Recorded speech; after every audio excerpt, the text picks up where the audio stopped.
Hello, church, and welcome to our midweek update. Oh, look who's back. The Reverend Gary Heaton is back. His email responder is off. He spent his time away growing out his beard just to look a little bit more like me. We do look a little more alike than when we left. I'll have to get a haircut.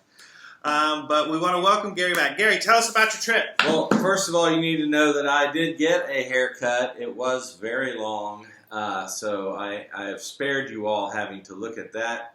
Beth and I had a very enjoyable and relaxing time. We went out west to visit national parks and spend time in the wilderness. How many moose did you see? We only saw one moose. What's the plural of moose? Mooses. It's not meese? No. Okay.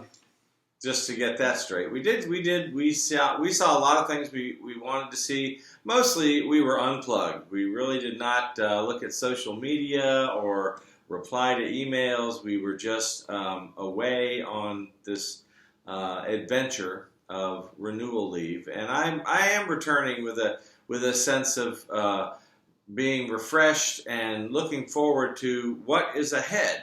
And that's really what I think all of us are wondering about, is what is ahead.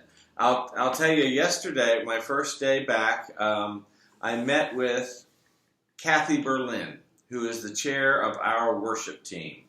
And Kathy and I had a meeting outside on the porch of the church, and it was wonderful to sit that distance apart outside because we didn't have masks on. We could talk to each other, and we were talking about worship and what that looks like in the future as we move ahead at First United Methodist Church. I will tell you, we did a contact tracing on our first in-person service. We held it on July 15th. And we have followed up with everyone who attended and participated in that worship service just to make sure that there were no one was infected with COVID at that service. And so with our contact tracing and following up, there were zero cases of COVID at our first in-person worship experience. So we're going to try to do that again. Kathy and I will be working with the worship committee in the upcoming weeks to offer another event.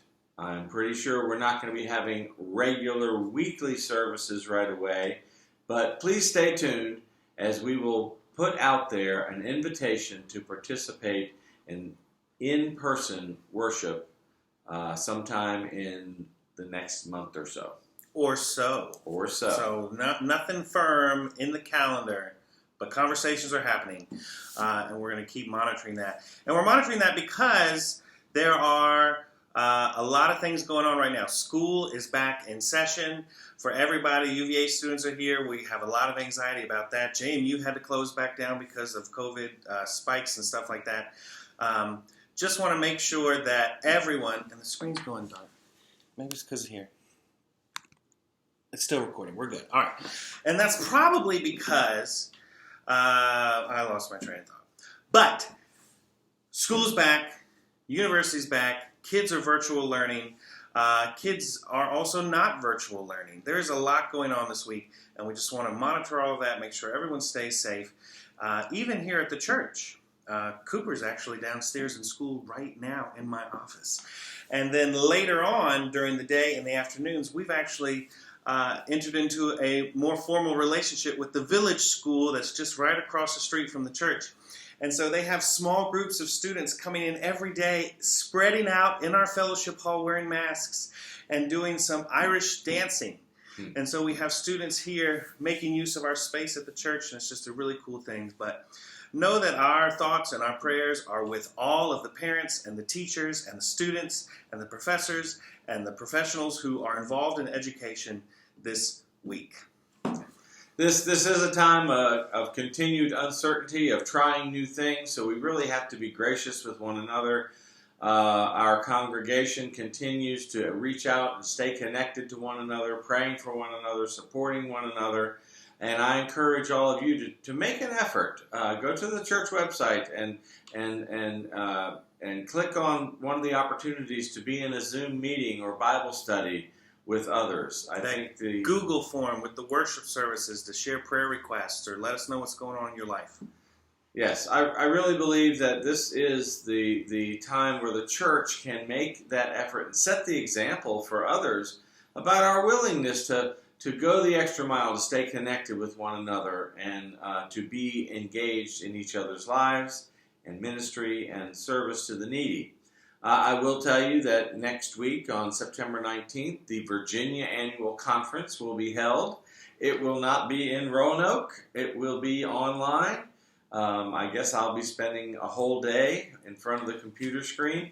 But I'll remind you that Methodist people are about doing things together, our connected ministry. And so I expect to hear a lot of creative things that United Methodist people are doing across this conference to stay connected to God and to stay connected to one another and to serve the needs of this world, especially in these challenging times.